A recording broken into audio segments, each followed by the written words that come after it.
శ్రీ గురుభ్యో నమః. అందరికీ భోగి పండగ శుభాకాంక్షలు.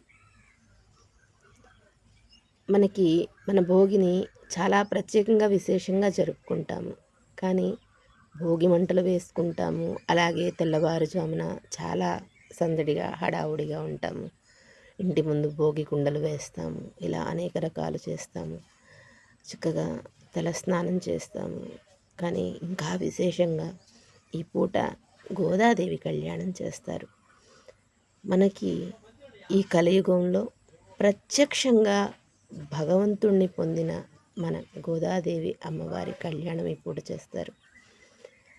ఆ విశేషం ఏమిటి అంటే, నెల రోజులు కాత్యాయని వ్రతం చేసుకొని భగవంతుణ్ణి ప్రత్యక్షంగా వివాహాన్ని చేసుకుని ప్రత్యక్షంగా పొందిన ఫలితాన్ని, కాత్యాయని వ్రత ఫలితాన్ని అమ్మవారు ప్రత్యక్షంగా పొందారు.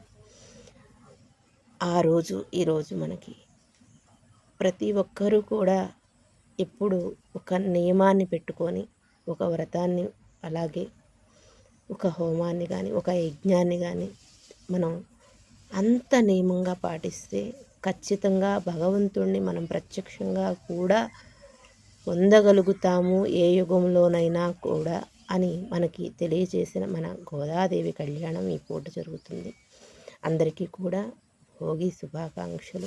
నమస్కారం.